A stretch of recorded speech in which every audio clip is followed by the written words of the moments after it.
Enjoy your time here and find peace in the stories we tell. If you liked the story, don't forget to like, comment, and subscribe to support the channel. Married into the Shen Marquisate for 3 years, I eventually left with my head bowed, cast out and divorced. In my heart, there was only a quiet, lingering shame. Returning to my old home, I spent my days growing vegetables, gathering herbs, and raising chickens and ducks. Life became so simple that even the morning winds and evening rains felt comforting. Here, no one whispered I was an unworthy peasant girl unfit to sit at the table. No one covered their mouths while lifting their chopsticks, pretending to be nauseated by my presence. A few years later, the entire Shen family was exiled. As the procession of exiles dragged themselves past our village, I stood with the neighbors to watch the commotion. I saw Julian Shen dragging his crippled leg along. When he spotted me in the crowd, his eyes suddenly lit up with joy, as if he had just rediscovered a precious treasure he had lost. As for me, I no longer held a shred of pity or admiration for him. In my heart, I felt only a distinct, rising sense of satisfaction. That leg of his was once healed by my hands, and his life was preserved thanks to me. Now, all debts of gratitude and resentment were settled. Please listen to my story. Carrying my bundle of luggage, I walked to the entrance of the village. As soon as I arrived, I heard the sound of an argument beneath the great locust tree. Voices cried out that this was land left by the ancestors and absolutely could not be sold. Chief Wilson, his hair white with age, leaned on his cane as he tried his best to reason with a man who looked like a steward. The man on the other side curled his lip, his smile dripping with contempt and his tone gloating. He sneered that it was a blessing for us that the Shen Marquisate even deigned to look at this land. He warned us not to be ungrateful, claiming that with a single command, he could have us all thrown into a dark dungeon. The villagers' faces went pale. Someone spotted me and hurriedly shouted that Flora was back. They said, since I was the wife of the heir of the Shen Marquisate, I could surely take charge for them. My face instantly burned with heat as I realized they still did not know I had been cast out. Steward Higgins turned his head to glance at me, let out a mocking laugh, and then pretended to bow in greeting. He remarked sarcastically that it was the former wife of the heir. He apologized for his disrespect but reminded me that since I had been driven out of the manor, the affairs of the Shen family were no longer my concern. Saying this, he pretended to slap his own mouth as if suddenly remembering something, his smile turning sinister. He apologized for his clumsy speech, adding that even if I hadn't been divorced, the affairs of the Marquisate were hardly a place for a peasant woman to meddle. Peasant woman. That was how the people in the Shen manor used to address me. His words made my face burn with shame. I never expected that the humiliation I suffered in the capital wasn't enough. Even after I left, they sent people all the way to my hometown to continue insulting me. Had I dug up their ancestral graves? Was it necessary to deny me even a place to stand? Someone shouted, asking what he was saying and accusing him of bullying people too far. Grandpa Arthur rushed forward in a rage, raising his hand to strike the steward. I quickly reached out to stop him, warning him not to be rash. I whispered that if he actually laid a hand on someone from the Marquisate, the Shen family would not let us off easily. Steward Higgins left with a smug look, while I just wanted to find a hole to crawl into to hide my shame, secretly thinking that I might not be able to stay in this village anymore and would have to find another place to survive. The villagers gathered around, asking one after another what had happened. Just as I was gritting my teeth to explain, Granny Martha hurriedly pushed her way through the crowd and grasped my hand. She looked me up and down, her face full of compassion. She cried out that it was indeed Flora, asking why I had become so thin, nothing but skin and bones. Several elderly people behind her wanted to ask more questions, but Granny Martha waved her hand to chase them away. She scolded them, asking if they couldn't see how much I had already suffered. The crowd stopped asking and quietly dispersed. Granny Martha led me back to my old home. My house had been uninhabited for 3 years, yet it had been swept clean. There were no weeds in the courtyard, and a few rows of vegetables were even growing in the backyard. Granny Martha retrieved the key hidden under a stone in front of the gate and skillfully opened the door, then helped me take the bedding out to air in the sun. She didn't ask anything, perhaps because she had understood everything long ago. She told me that I was a good child, and that coming back was what mattered, advising me not to dwell on the past. As soon as she finished speaking, I couldn't help but shed tears. For 3 years, no one had called me Flora. It was clearly my name, Yet in the Shen manner, not a single person would utter it. They called me a country bumpkin, a shameless woman, lowly and poor. They claimed my name was vulgar, saying that anyone in the capital with a shred of dignity wouldn't even give such a name to a servant. They whispered that I was thick-skinned, taking advantage of the hare when he was injured to force him into marriage using the debt of gratitude. They wondered how such a gentle hare could marry a woman like me. They said calling me a woman was already too generous, and hearing the name Flora made them nauseous. But that was the name my parents had given me. I was born on the coldest day of winter. My parents named me Flora with the hope that I would survive the bitter cold, and, when spring arrived, receive warmth and abundance. What was wrong with such a name? Julian never once spoke up for me. He only coldly suggested changing my name, but I resolutely refused. It was the name my parents gave me, so why should I change it just because they disliked it? I had changed the way I walked, changed my accent, and was even forced to change the things I loved most to suit their whims. From head to toe, I complied with the demands of everyone in the manor, but this name was the one thing I insisted on keeping. Because of that, Julian called me unreasonable. He said he was doing it to help me adapt to life in the capital so I wouldn't be ridiculed when I went out.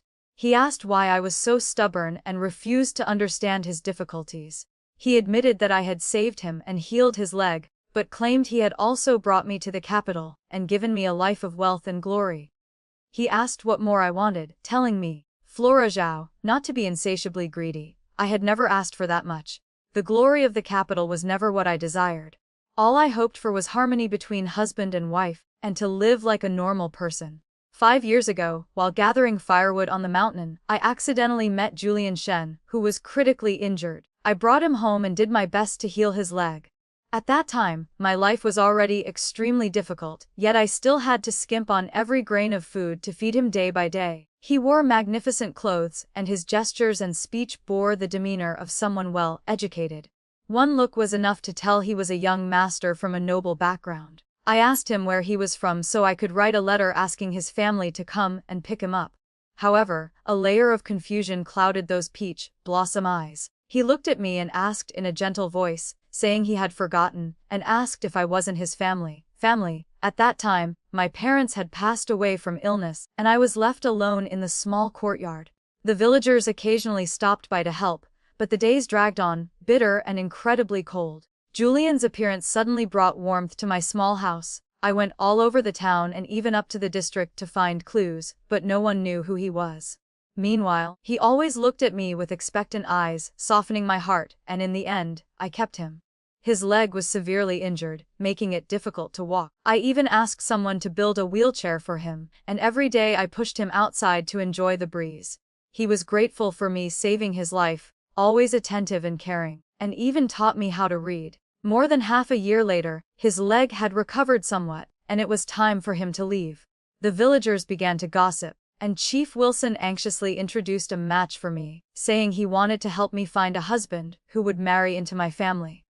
The matchmaker brought a man to my house for a meeting. That man had many brothers at home, and since they didn't have enough money to pay for brides for everyone, they pushed the least favored son out to be a son-in-law. The man looked honest and simple, but he was skinny and dark, looking no different from a monkey in the forest. I was young then, with shallow eyes, and I still cared about appearance. Moreover, standing next to Julian that day, the difference between them was like the sky and the abyss. I was a bit unwilling, but I thought, what decent man would agree to live with his wife's family? Unexpectedly, as soon as he opened his mouth, he said that if I wanted him to marry in, I had to give his parents 30 silver taels. He insisted that if we had children, one must bear his surname, and when he died, the children had to acknowledge his ancestors. The matchmaker's face darkened, as his words were completely contrary to what was agreed. Chief Wilson was also unhappy and sternly asked if he didn't understand the rules of being a son-in-law, pointing out that with so many brothers, he shouldn't be afraid of his family line ending. The man frowned at me, then rolled his eyes to assess my courtyard, his face showing clear disdain. Anger rose within me, thinking that with an appearance like his, he dared to look down on me. Just then, Julian stepped out and spoke softly. He said he was willing to become the son-in-law of the Zhao family, though he didn't know if I would reject him. Of course, I didn't reject him, but looking at his demeanor, I knew his background was extraordinary. while I knew I wasn't worthy. I hesitated in my heart. He spoke again, promising to treat me well, and swore before Chief Wilson that he would never betray me in this lifetime.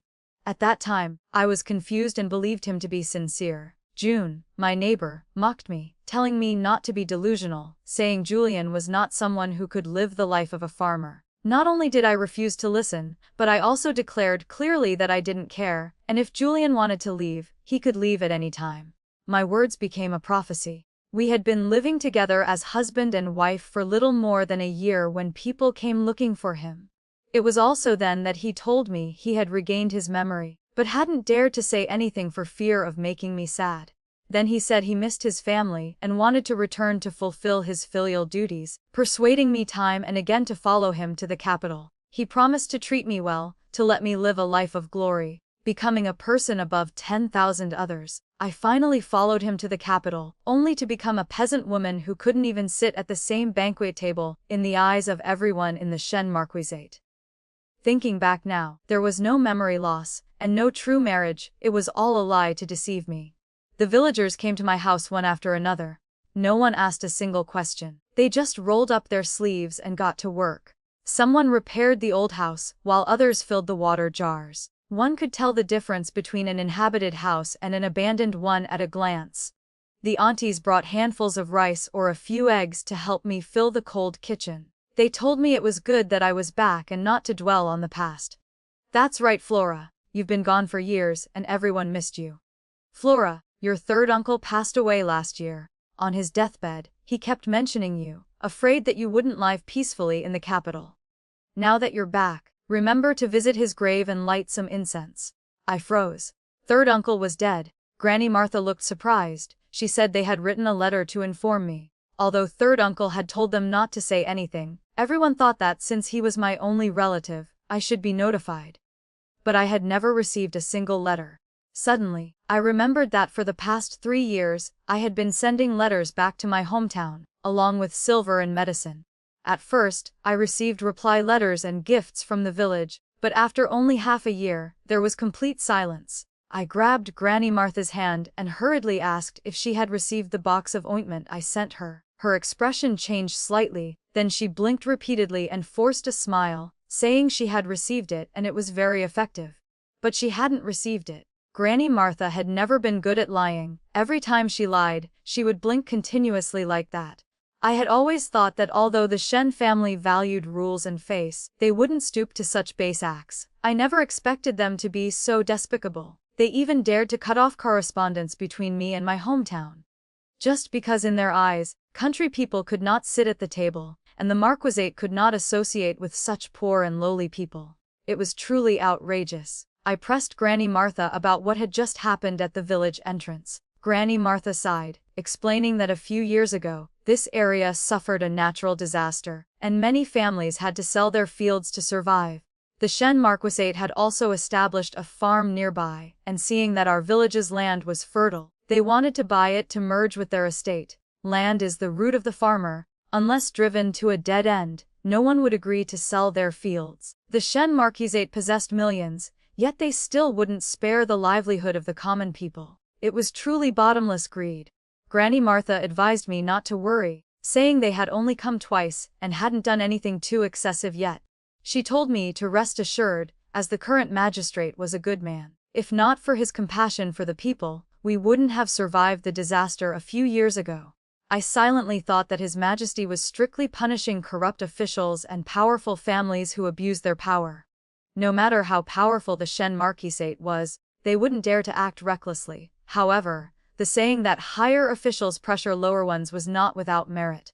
While I was thinking, Granny Martha lowered her voice and asked about my child. She thought I hadn't brought the child with me, but I just shook my head.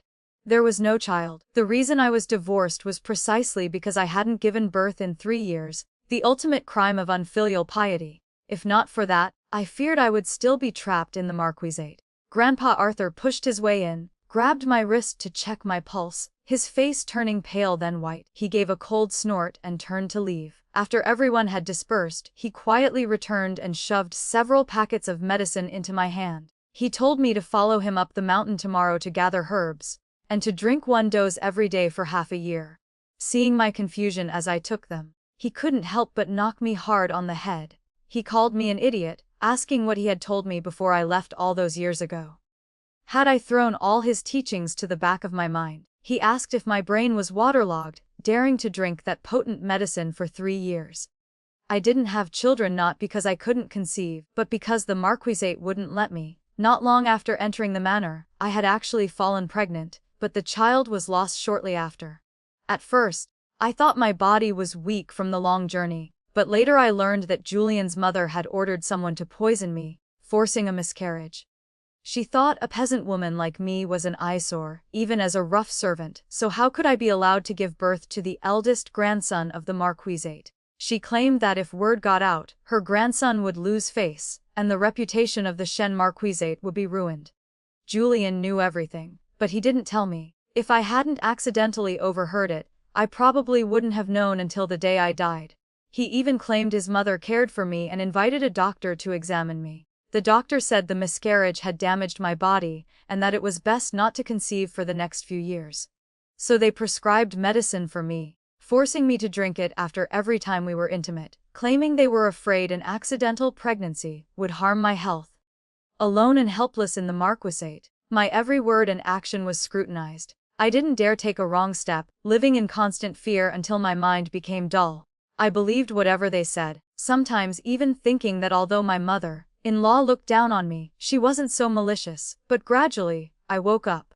Upon hearing her words from behind the curtain, I immediately caused a scene and then had a fierce argument with Julian. I asked if he had no pity, as it was his child too. I demanded to know why, if they despised me so much, they didn't just say it to my face instead of using poison behind my back. I accused the Marquisate of claiming to value dignity while fearlessly plotting behind people's backs. I asked how his mother, who ate vegetarian food and prayed to Buddha every day, appearing to have the heart of a bodhisattva, could plot to harm her own grandchild. Julian showed clear annoyance, saying it was all for my own good and telling me not to be ungrateful.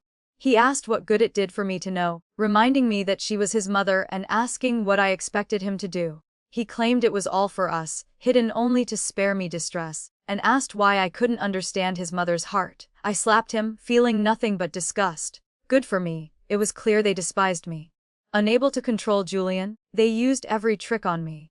Even a healthy person would be ruined by drinking that medicine for a long time. Having learned a little pharmacology, I resolutely refused to drink it anymore.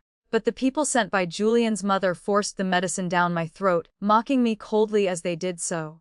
They told me a peasant shouldn't dream of giving birth to a master for the Marquisate. They said just because I tricked the heir into making me his principal wife, didn't mean I was important, asking who I thought I was. I cried and told Julian that if they truly despised me, they should let me return to my village. I wasn't clinging to him, it was he who had begged me to come to the capital. But Julian told me to be content, saying that life in the Marquisate was something many prayed for. He asked why I kept causing trouble and didn't know how to appreciate this favor. He asked why I, who was so gentle in the village, had become so confused in the capital. Seeing my sadness, Grandpa Arthur scolded me a few more times, told me to take the medicine on time, and said no more. I walked around the house, seeing the warm water ready in the pot and the dry firewood piled up in the room, and I held my head and burst into tears. I was home. I was truly home, back in the place where I no longer had to endure humiliation. Suddenly, June poked her head over the wall next door, her voice sarcastic and unreserved, asking if I had been bullied into running back to the countryside, and if I was done chasing wealth and glory. We grew up together and never got along. Now that she was married, her tongue was still as sharp as ever. I wiped my tears and didn't bother to reply. June frowned, walked around the back, entered the yard, glanced around, and then looked me up and down. She said she knew I would eventually retreat and come back. She clicked her tongue, remarking that my dog's life was tough, that I hadn't been killed by them and had returned with my arms and legs intact. Her tongue was as poisonous as ever. But since I had returned in disgrace, I let her say whatever she wanted. I had heard enough harsh words to become accustomed to them. Seeing my silence, she got angry. She asked why I wasn't saying anything and if I had gone mute. She demanded to know if I had been bullied into silence at the Marquisate. She told me, Flora Zhao, that I was a disgrace and that she despised me. Seeing my red eyes, she froze for a moment. A hint of guilt seemed to flicker in the depths of her eyes, but then she snorted and turned to walk away. She muttered that I had no future, living a miserable life over a man. It seemed I was mistaken about that look of guilt. June had always wanted to see me as a joke. I turned into the kitchen and suddenly noticed something strange. The cupboard door was not closed tightly. I opened it and discovered a bag of dried apricots inside. June was very skilled at making dried apricots. Years ago, when I was seriously ill, my mother had bought apricots from her to get me to take my medicine. The Shen Marquisate had abundant wealth and all sorts of delicacies, yet there was never a dried apricot that could match this taste. I picked up a piece and put it in my mouth. This girl's skills had declined, it was so sour it made my tongue numb. The next day, I took a basin to the river to wash clothes. As I washed and chatted with everyone, it felt as if I had never left this place. But I couldn't avoid hearing some insinuating remarks. They asked what I had actually done at the Marquisate, and why I was divorced and sent back. They asked if I couldn't control my temper. They said I had always been stubborn, but being a daughter at home was different from being a daughter-in-law. They said the Shen family was noble and I should have been softer. They surrounded me with advice, saying a wife must be gentle and enduring to keep peace in the home. Grandpa Arthur appeared out of nowhere. He shouted at them to get lost, scaring the crowd away, then turned to glare at me, ordering me to follow him up the mountain. I hurriedly hugged the basin and followed him. He took me to pay respects to third uncle, grumbling and scolding me the whole way. After offering incense, he dragged me deep into the forest and told me to focus on gathering herbs, carefully. Having not been up the mountain for 3 years, my hands and feet were a bit clumsy, and I couldn't get used to it right away. Grandpa Arthur glanced at me and gave a cold laugh, his look of disdain making me want to find a hole to crawl into. He scolded me in annoyance, telling me to straighten my back while I worked. He said the daughters of Peach Blossom Village didn't need to learn those nonsensical rules of submission and virtue. Those were just logic invented by the outside world to trick women into enduring disadvantages, and only fools believed them. He said I wasn't that kind of person. I hadn't stolen or robbed, so what was there to be ashamed of? My parents hadn't raised such a weak daughter. Saying this, he slapped my back hard and told me to practice exercises every morning. He pointed out my hunched back, asking what kind of appearance that was. I hurriedly puffed out my chest, straightened my back, and lifted my chin a little higher. I couldn't see myself, but I knew clearly that at some point, the young girl who once stood tall and proud had turned into this cowering, hunched figure. A hunched back, a shrunken neck, and pulled-in shoulders. Just thinking about it made me feel it was unsightly. Right, why did I let myself become like this? I hadn't stolen or robbed, and I had even saved Julian. What did I owe them? What right did they have to look down on me? Thinking this, my spirit steadied, and my spine straightened a bit more. On the way, Grandpa Arthur kept grumbling, blaming me for forgetting everything I had learned since childhood. In the Marquisate, I was actually never scolded to my face. They didn't raise their voices or use vulgar words, but their insinuations were like soft knives, silently stabbing into the heart, painful enough to suffocate without drawing blood. The tongues of the world could drown a person. As for Grandpa Arthur, when he scolded, he just scolded, speaking his mind. It was rough, but I felt relieved. He was angry that I wasn't living up to my potential. Although I wasn't clever, I could distinguish between sincere words and hypocrisy. I carried a basket of herbs and dragged a bundle of firewood back to the village. Just as I reached the gate, I met someone looking for me. It was Steward Higgins from the Marquisate. He still looked arrogant, though his tone was slightly lower than the day before. He handed me a letter, saying the heir still had deep feelings for me and had written it especially.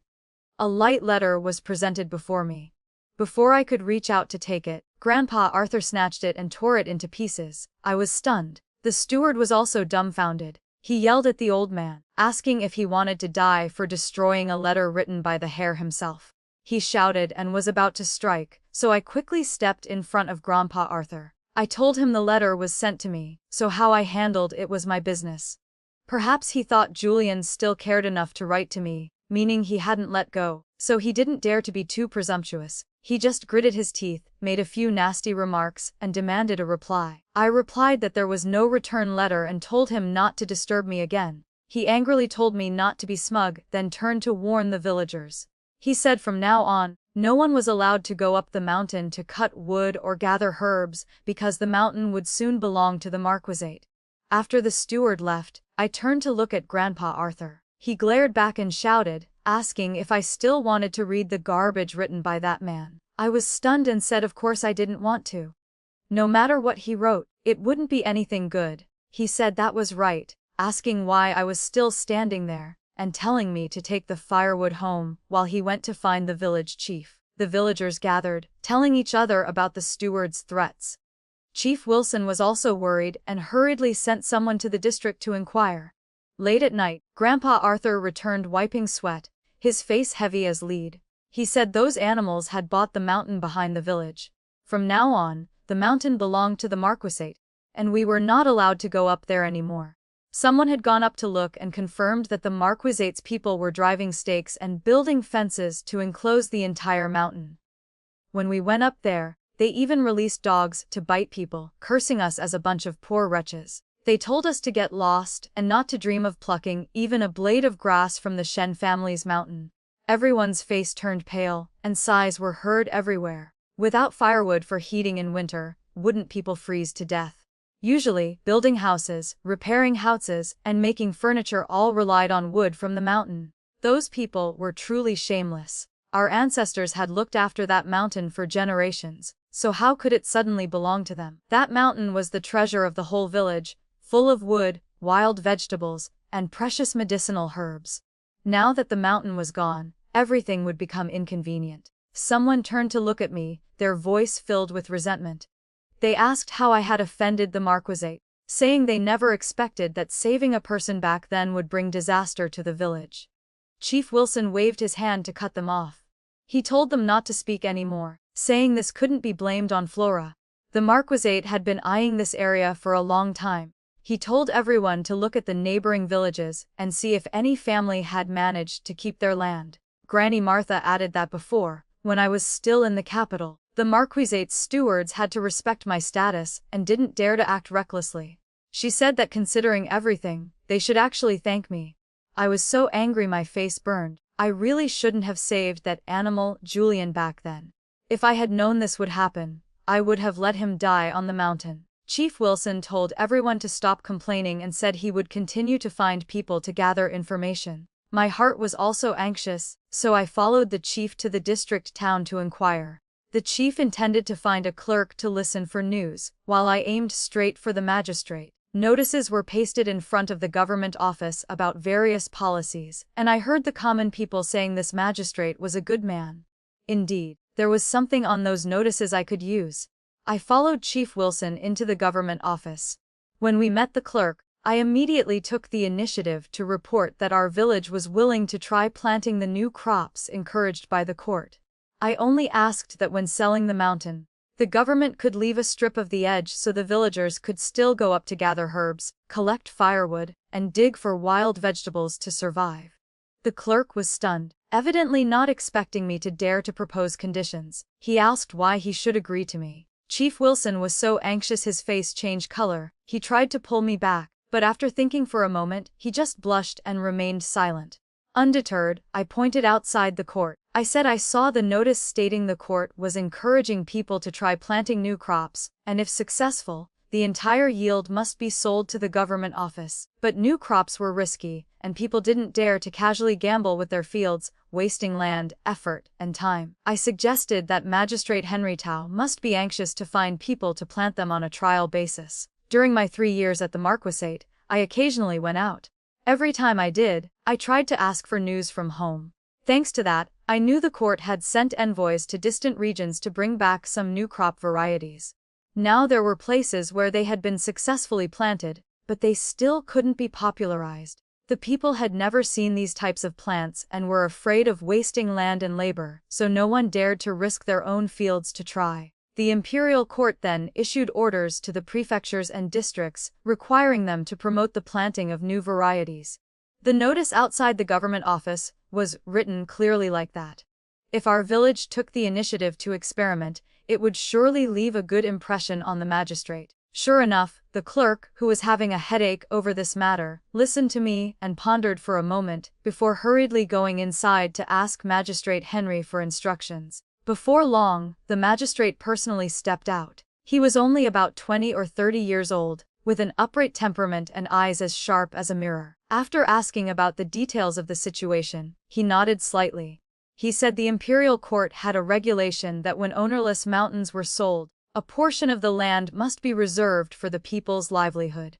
Those with money and power could not fight for the meager food and clothing of the common people. He decided to keep 20 acres of land along the mountain edge for our village, not to be sold.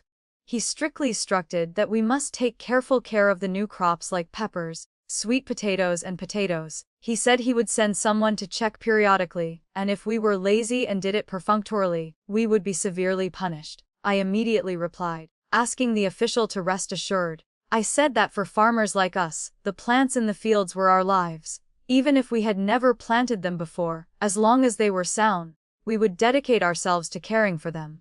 Chief Wilson also nodded repeatedly, agreeing that no matter how untalented we were, no one dared to look down on the food in the ground. Magistrate Henry was very satisfied and allowed us to take the seeds back to plant. He also sent a clerk along to teach the villagers how to care for them. Chief Wilson was still anxious, so I softly reassured him. I told him I had seen these types of plants in the capital, and that the court had already tested them. Moreover, the yield was extremely good. I told him to rest assured, as we absolutely wouldn't lose out. These types were not picky about soil. Peppers could live even when planted in the garden. Sweet potatoes and potatoes only needed sandy soil, yet the yield was high. 1 acre could harvest up to 1,000 pounds. Chief Wilson stared at me wide-eyed, asking if the yield was really that high. He said that would mean a huge profit. Not long after, the clerk had finished teaching the villagers how to plant peppers, sweet potatoes, and potatoes, repeatedly warning us to take good care of them, because he would come to check periodically. At the same time, the steward from the marquisate also led people there, determined to fence off the whole mountain. The officials from the district were already present. Some were marking boundaries, while others were measuring the land that the magistrate had left for our village. Steward Higgins was stunned and frowned, asking the official if it hadn't been clearly discussed that the entire mountain would be sold to the marquisate. The official kept his voice gentle, saying this was Magistrate Henry's will, and they were only following instructions. He added that the magistrate had said those with money and power shouldn't fight for the small livelihood of the common people, lest they be criticized as petty and inferior. The steward's face turned red with anger. That sentence was practically cursing the marquisate to their face for being short-sighted and ganging up to snatch food from the poor. Although the marquisate had illustrious power, Magistrate Henry was the one who held actual power in the region. Moreover, this place was far from the capital, so even if the marquisate wanted to, they couldn't manage the detailed affairs of the locality. The official circles were complicated, and everyone had backing behind them. No one was foolish enough to offend someone just because of the words of a marquisate steward. Steward Higgins hissed that it was only 20 acres of land, so what if it was awarded to us? Grandpa Arthur stood behind him and laughed scornfully. He called him shameless, saying that mountain was originally looked after by our ancestors for generations. Years ago, when there was a great drought, the whole mountain burned bare. The trees today were all replanted by our ancestors one by one. The medicinal herbs on the mountain were also cared for by Grandpa Arthur's family for generations. We simply didn't have enough silver to buy the whole mountain, and unexpectedly, outsiders were faster and bought it first. The villagers were all filled with regret. A few days ago, while the marquisate's people hadn't yet arrived, everyone took the opportunity to work hard on the mountain to cut wood and gather herbs, collecting whatever they could. The steward ordered his people to erect fences, absolutely forbidding us from setting foot on the mountain. As he turned to leave, he glanced at me with contempt and threw back a remark. He said it was indeed a peasant thing to do, lacking the qualifications to step onto a high platform. At that moment, little Billy, who was only 5 years old, looked puzzled and asked what a platform was, why go up there, and if they weren't afraid of falling. The whole village burst into laughter. Who knew? Maybe there really were people who liked to climb up there and jump around. So, let's not go up any platform. For country folk like us, standing straight on the ground was enough. That's right, feet on the yellow earth brought peace of mind.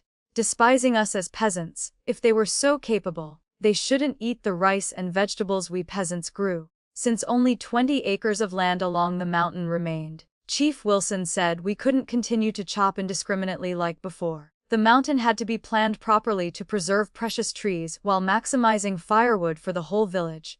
From now on, there will be no random cutting. Whenever a tree was cut, one must be replanted, otherwise the mountain would be exhausted sooner or later. As for the ordinary medicinal herbs that Grandpa Arthur used to treat illnesses without charging for medicine, those beds of herbs had to be kept well, as buying medicine in the district was very expensive. Everyone nodded, agreeing to follow whatever the chief said. I joined the villagers in planting sweet potatoes, and peppers, then followed Grandpa Arthur up the mountain to tend to the herbs. Seeing the whole village bustling with activity, I softly said to him that perhaps we should try planting more medicinal herbs. If they grew well, we could sell the large harvest in the future, which would be considered helping the village gain some extra income. Grandpa Arthur thought for a long time and then nodded. He turned to me and smiled, saying that having work to do made my complexion look much better than before. I touched my face and asked if I had looked that miserable when I first came back. Grandpa Arthur glanced at me and spoke bluntly. He said when I walked into the village, he thought a ghost from somewhere had wandered in. Thinking back to that time, I was indeed like an empty shell, no different from a wandering soul lost in the mortal world. I clung to Grandpa Arthur and pressed him, telling him not to agree to the herb planting just to comfort me, as I genuinely wanted to find a way to make a living. Grandpa Arthur snorted coldly and brushed my hand away. This old man was actually sincere. The village gradually became busy. Everyone had work in their hands, and no longer had the energy to gossip about my divorce from the marquisate. The marquisate began sending people up the mountain, cutting down countless precious trees. Every day, there were streams of timber carts and porters, making endless noise. Watching the mountain being worn down day by day, everyone in the village felt as if their hearts were being cut. One tree was where I used to climb to steal bird eggs when I was small. Another stump must have been hundreds of years old. And another one, my grandfather told me that when he was young, he survived a serious illness by acknowledging that tree as his godmother, yet now they were all cut down clean. For generations, our villagers knew moderation when cutting trees. We took only what was needed, never being greedy, and for every stump cut, we replanted a tree with our own hands. Yet now, the people from the marquisate didn't care at all, just cutting down patch after patch. If they continued to chop indiscriminately like this, the mountain would be bare in just a few years. Because they destroyed the forest excessively, the animals in the mountain lost their shelter and crowded over to our village's side of the mountain to take refuge. Wild boars charged straight into the fields, trampling the crops. Chief Wilson had to lead the villagers to trap the animals, but their numbers were too great and they were fierce, so the effect was negligible. Finally, he had to go to the marquisate to negotiate, asking them to keep watch and stop the wild animals from spilling over. Unexpectedly, someone in the village witnessed with their own eyes that when the marquisate's people were cutting trees, they intentionally drove the wild animals toward our village. Steward Higgins looked at us with half an eye, his tone full of sarcasm. He asked if we thought we were some important characters. He mocked us for currying favor with the marquisate only to be sent back, asking if we knew no shame. He asked if we still had the face to stand there and talk. He said those animals were a gift they were giving us. He called us a bunch of poor wretches who didn't have a piece of meat to eat all year round, telling us to catch them all and eat if we had the ability. He laughed, saying they had to see if us peasants had the ability, or if a bunch of people with muddy legs could accomplish anything. The villagers finally couldn't endure it anymore and got into a fierce scuffle with the marquisate's servants. Everyone came back with swollen faces and bruises, dragging their feet. Resentment rose to their throats, but against that group of people, they couldn't do anything more. When they returned, they happened to meet me. Some, feeling unjust, stubbornly believed that I was the one who had brought disaster to the whole village. But with just one glare from Chief Wilson, the whole group immediately shut their mouths, daring not to utter a word. There were many personalities in the village, and anger leading to a few harsh words was unavoidable, but they were my fellow villagers. In the past, they had cared for and protected me, so how could I blame them? On the contrary, I cheerfully told the chief that I had thought of a way to deal with the wild boars. Chief Wilson's eyes immediately lit up. He asked if it was true. Some people hurriedly asked questions, while others were skeptical. After all, they had watched me grow up and never thought I had any significant skills. I didn't mind. I just smiled and explained everything point by point. Chief Wilson hesitated for a long time but finally nodded, deciding to follow my words. When I followed Julian to the capital, our group was escorted by the Marquisate's guards and some escorts from a security bureau. I had chatted with a few of them. One escort, who came from a hunter background and was an expert in hunting wild beasts, had taught me how to trap wild boars and passed on a special recipe. That bait suited the wild boar's taste, and it was mixed with a medicinal herb. Once eaten, the animal would immediately go limp, become intoxicated after having drunk strong wine, and fall unconscious. At that point, the group just needed to rush up. Killing or tying them up would be as easy as turning over a hand. The villagers gathered ingredients to make the bait, placed it right where the boars frequented, and assigned people to keep watch at night. That night, we indeed caught a whole nest of wild boars. In the middle of the night, Grandpa Arthur banged on my door. He told me to come out quickly. I asked if there was a lot of meat. He said no, there were a lot of pigs. I followed him out. The village was brightly lit with torches, and voices were bustling. Everyone's face was beaming. Wild boars were a disaster, but they were also a source of wealth. Catching them saved the fields from destruction and provided something to sell for silver.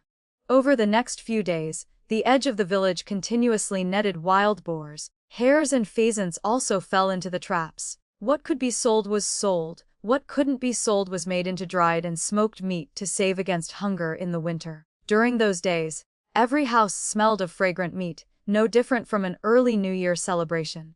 When the villagers went up the mountain to clear trees, they encountered the Marquisate's people again.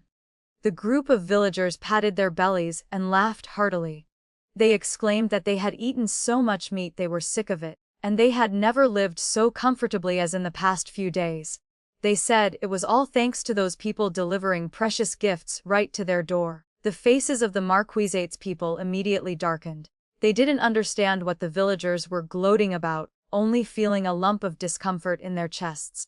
By noon, seeing the villagers opening their lunch bundles one by one to reveal buns stuffed with meat, they stared in disbelief. Everyone knew that peasants working on the mountain usually brought dry cakes, steamed corn, and maybe a little salted radish, which was already a luxury. There was no way they brought meat buns.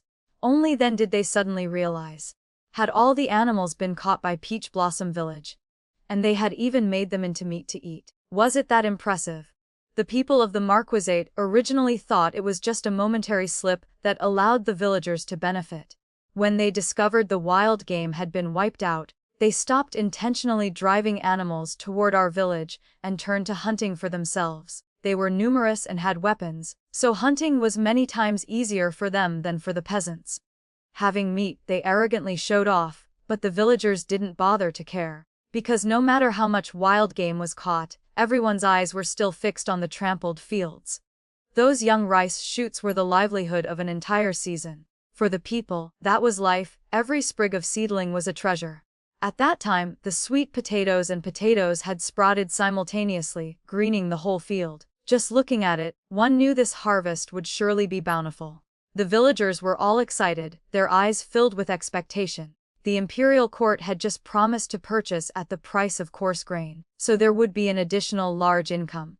This year, the whole village would likely enjoy a very full new year. Just when everything was looking up, Julian came looking for me. He stood covered in dust in front of my door, causing me to pause for a moment. In the past, when he was recuperating at my house, he used to wait in front of the door like that, waiting for me to return. When I came back late, his impatience showed on his face. He would help me wipe my sweat while blaming himself for being a burden. Back then, I had just lost my parents. Returning home to a cold kitchen and a cold door, my heart felt even emptier.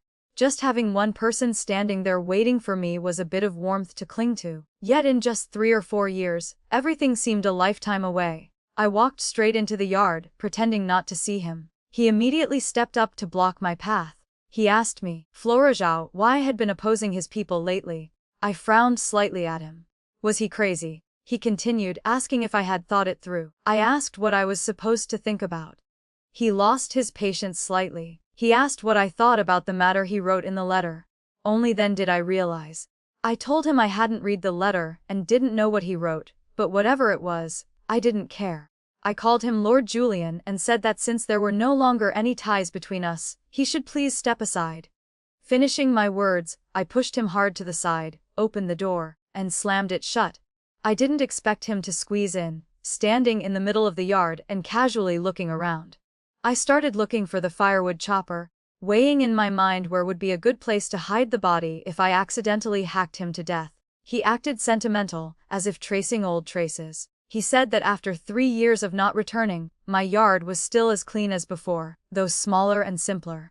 I gave a cold laugh. I said that year when he was recuperating here, clinging to me inseparable, he must have thought the same thing. The only difference was that he hadn't lost his memory, he had just encountered trouble and couldn't leave, so he pretended to forget everything. The heir of a marquisate stranded in a poor rural village, staying in such a shabby small yard, lying on a dirt bed covered with a rough cloth blanket, in his heart, he must have felt both contempt and self-pity. It was hard for him, and one had to admit he had endured it for 2 years. He was truly good at being patient. Julian's expression changed constantly, finally leaving only a look filled with disappointment. He said I wasn't like this before. He said I used to be gentle and understanding, knowing how to think for others, so why had I now turned into a shrew of the countryside? That look was as if I had committed a heinous crime, as if I had done something unforgivable. During the 3 years in the marquisate, he also used that look to scrutinize me, making me bow my head in shame, making me doubt whether I had changed, whether I had become lowly. In the past, I hated seeing the aunties in the village arguing. Just over a vegetable or an egg, they could drag up 18 generations of the other's ancestors to curse. Every word was poisonous, sparing no one. At that time, I swore that when I grew up, I would absolutely not become like them, absolutely not turn myself into a woman who fought over trifles. Entering the marquisate and being despised, I examined myself bit by bit, afraid that I had turned into what I hated most. But at this moment, Grandpa Arthur's words echoed in my head. I hadn't stolen or robbed, so what was there to be ashamed of? That's right, I hadn't stolen or robbed, and I had done nothing immoral, so why should I bow my head? I stepped forward and slapped him hard. Julian froze, his eyes wide, unable to believe it. He stammered that I dared to hit him. Slap. I slapped him again. I asked what I didn't dare to do. I hadn't stolen or robbed, and I had even saved his life, letting him take refuge here for 2 years. If not for me, he would have died long ago. If he didn't know how to repay kindness, fine, but he dared to condescend and despise me. The more I spoke, the more the anger in my chest rose. I finally grabbed a hoe and raised it high, intending to give him a sound beating. Julian panicked and backed away. He yelled that his mother was right, saying I truly couldn't shed my hooligan nature from the countryside. He said he had intended to persuade her to let me return as a concubine, but he didn't expect me to disappoint him so much. My hand froze in mid-air. A concubine. So the letter he sent was wanting me to return, to bow my head and become a lowly concubine, continuing to let his family trample on me at will. Seeing me freeze, Julian thought I was moved. He dusted off his clothes and adjusted his hat, arrogance and smugness appearing on his face. He said that after all, I had saved him, so he couldn't be heartless and unjust. He said that since the day I left, he had always thought of me. He thought I would come back to admit my fault, but unexpectedly I hid away completely. However, he said he wasn't petty and had specially written a letter to give me a way out.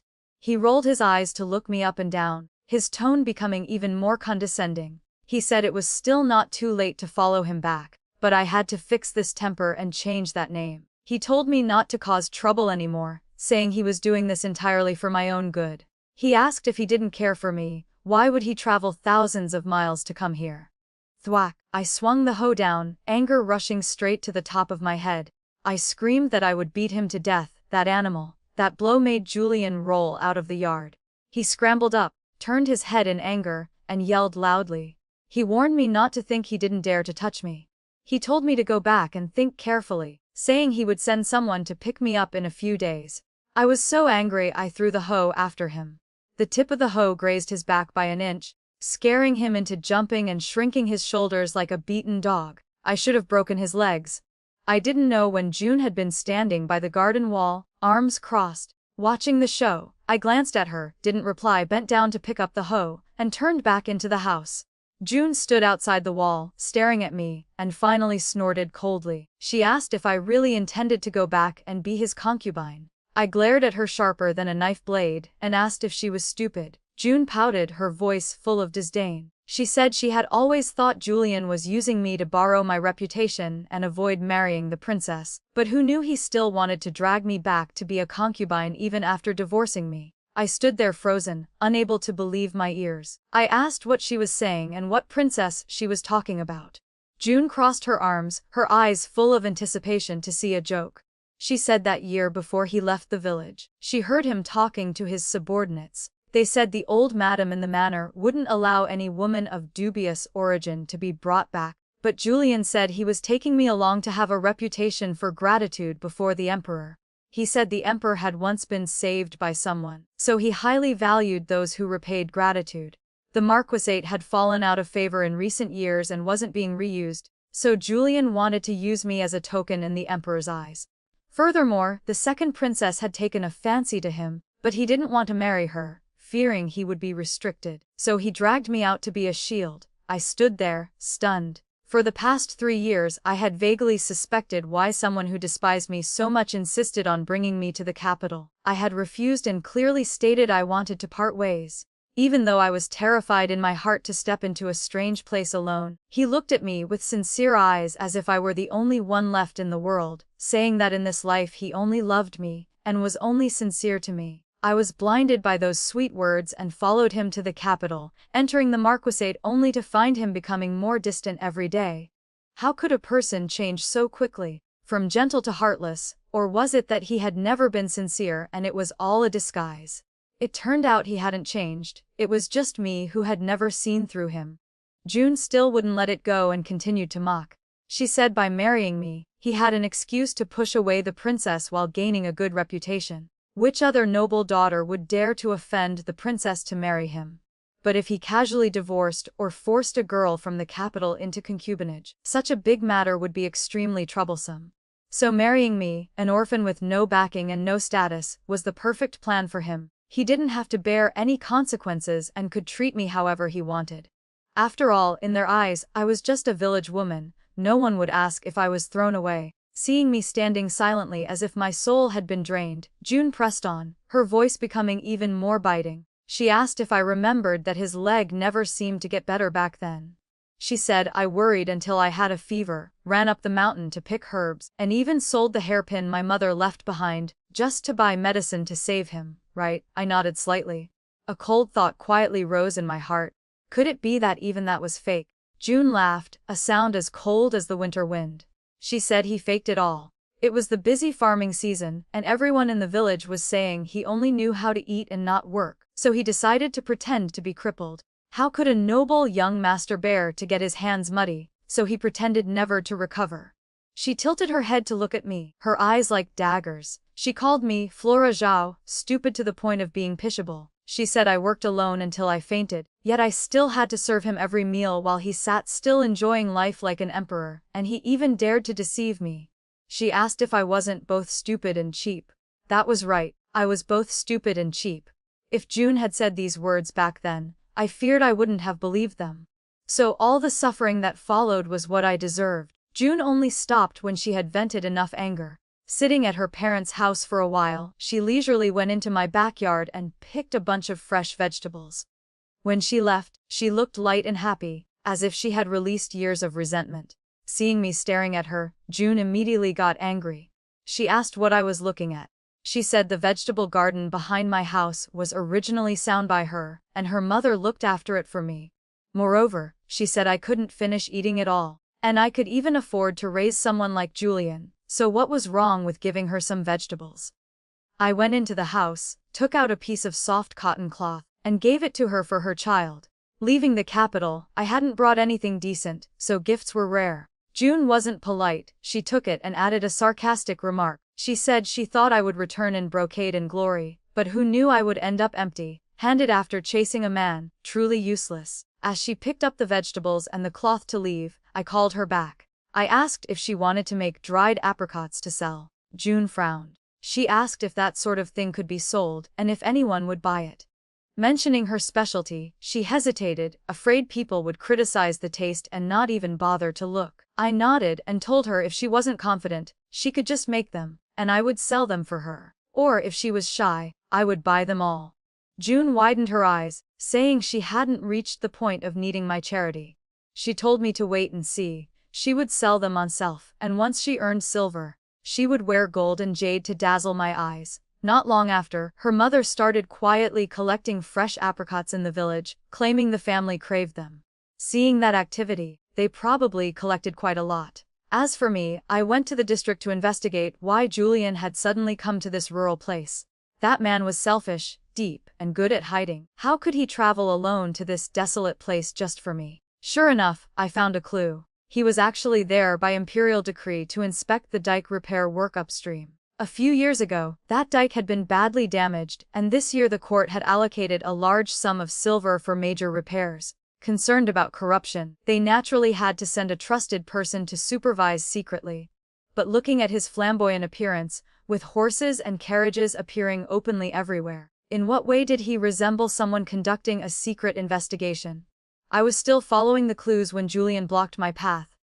The village gate was in front of me, and I was carrying a basket of herb seeds I had just bought on my back. He didn't even glance at it, simply gesturing toward the carriage.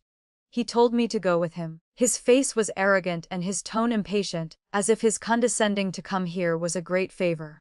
He said I should obediently listen and not be ungrateful. With people watching nearby, I turned and ran. He immediately chased after me. He shouted my name, saying he'd given me enough face, so I shouldn't pretend to refuse. He said he had agreed to let me be a noble concubine, and having achieved my goal, I shouldn't play games. I silently thought he was mentally deranged. Throwing the basket of herbs to the ground, I turned and ran even faster. He rode his horse from the field and rushed up, blocking my path. I was so angry I shouted. I called him an animal and asked how he dared to trample on our village's young seedlings. That was the blood and sweat of the villagers. Every sprig could yield hundreds of pounds of grain, yet he dared to trample it so blatantly. That animal had never bowed his back to plow an inch of land, so how could he know the value of rice exchanged for flesh and blood? Julian lost all patience. He said it was just a little grain, and he would compensate me 100 or 1,000 times in silver, telling me not to make a fuss. He reached out to pull me away, rambling that he was there on imperial orders and had no time to waste with me. He ordered me to get in the carriage, saying he was about to get married and I had to return first to serve his future wife to make a good impression so she would treat me kindly later. I froze for a few beats and then spat out every word. I asked if his brain was waterlogged and why he hadn't fallen to his death back then. I called him scum. Just as he reached out to drag me onto the carriage, I glimpsed a group of people approaching from a distance, so I immediately turned and ran toward them. I shouted for Magistrate Henry to save my life, saying someone was trampling the young seedlings in our village's fields. The person arriving was indeed the magistrate. He had come personally to inspect the growth of the sweet potatoes and potatoes. This matter concerned the livelihood of the people and was highly valued by the court, so as a local official, he dared not be negligent. I knew that if I just complained about being harassed, he might not dare to openly oppose the marquisate, so I held up the trampled seedlings in my hand, using the destroyed fields as an excuse to speak. Sure enough, faced with Julian's arrogance, Magistrate Henry's face instantly darkened. He asked the heir if he intended to publicly defy the emperor's decree, noting that these crops were distributed by the court. He stated that according to the law, anyone trampling young crops must suffer 30 strokes of the cane, and fines were separate. Julian hadn't expected a small district magistrate to be so tough. He was forced to dismount, but kept his voice cold, stating his rank and mission. Magistrate Henry stood tall and unwavering. He said that when a prince breaks the law, he is guilty like a commoner, and one on imperial orders must set an example even more. He asked if the heir wanted to personally submit a memorial explaining why he rode a horse to trample the people's fields in broad daylight. In the end, Julian didn't suffer the 30 strokes, but he still had to pay a fine of 500 silver taels to settle the matter. He still wanted to drag me away, but I immediately dodged behind the magistrate. Gritting his teeth in anger, he tried to look patient and said this was the last chance he was giving me. He asked if, having tasted the glory of the capital, I was willing to stay in this poor village forever. Magistrate Henry turned to look at me, seemingly waiting for my choice. I raised my face, my voice as hard as carved stone. I asked, so what if it's poor? I asked if the court's foundation today didn't rely on these poor rural areas working hard to farm. Without the grain from these villages, what would feed that glory in the capital? I said I followed him to the capital back then because I believed in gratitude and affection, not because I coveted his family's gold and silver. I told him it was clear he was the one who valued money more than kindness. Magistrate Henry clapped his hands in praise. Julian's face turned black, and he turned to leave in a huff. At that moment, a middle-aged man stepped out of the sedan chair, his cold eyes scanning me from head to toe. I didn't know who he was, but his aura was terrifyingly oppressive, even more so than many high-ranking officials I had met in the capital. I didn't dare look for long, hurriedly bowing in greeting. After thanking Magistrate Henry, I immediately returned to the village to call people to save the crops. The trampled seedlings weren't completely destroyed, so if saved in time, there was still a chance. The man seemed to appreciate my immediate action to save the crops. He and the magistrate inspected the fields and even visited the backyards to check the peppers. Chief Wilson welcomed them and kept them for a meal. I secretly pulled the magistrate aside and lowered my voice to warn him about Julian. I told him that although I might be petty, Julian was absolutely not magnanimous, nor was he someone who could take responsibility. I said his mission to investigate the dikes was likely unreliable and suggested the magistrate inspected himself for peace of mind. I bluntly reported him because I didn't believe Julian could accomplish anything. The Shen Marquisate had been cold-shouldered by the emperor because, for generations, they were incompetent, not only failing to do work but also ruining it. Like father, like son, how could someone who only knew how to flatter be entrusted with important tasks? Fortunately, Magistrate Henry was responsible. He nodded and said he would pay close attention. A few months later, the peppers, sweet potatoes, and potatoes all had a bumper harvest. The potato yield in particular exceeded expectations, and the district office sent people to buy them right at the field. The price was fair, and the villagers were overjoyed. Since I brought the seeds back, Chief Wilson praised me endlessly.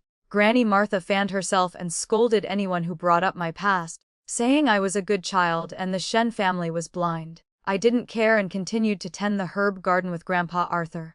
If the herbs went well, I would lead the whole village to plant them next year. In the second year, the village received more seeds.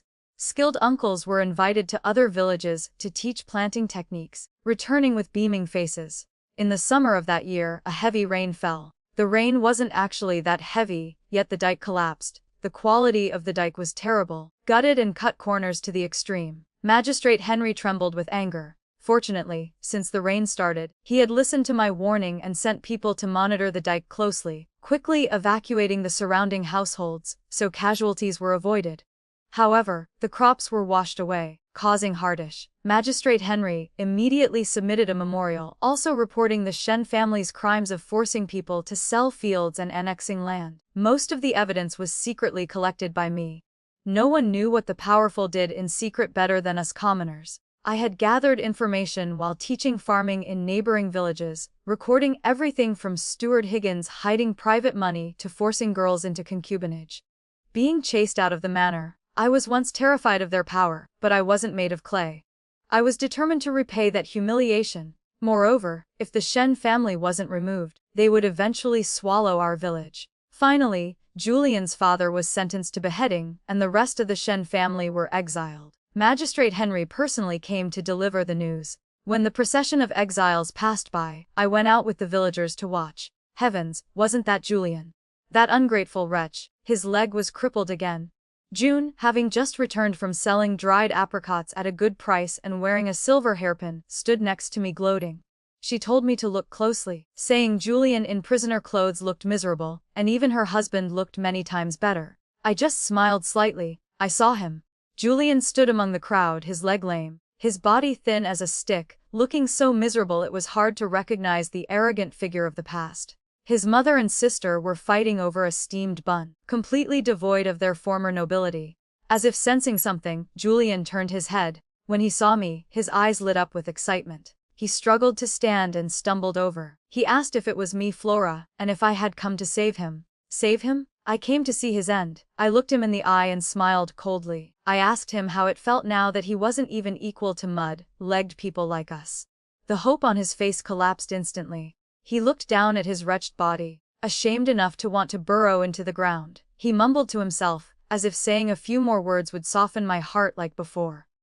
I just snorted softly and spat on the ground. Just as I was about to curse him to feel better, Magistrate Henry stepped forward. He brought an imperial decree. It stated that years ago I saved a person regardless of danger, and now I led the people to plant new crops and collected evidence of the Shen family's crimes, achieving great merit. The Emperor awarded me 2,000 silver taels, taken directly from the confiscated assets of the Shen Marquisate, as compensation for the injustices I suffered.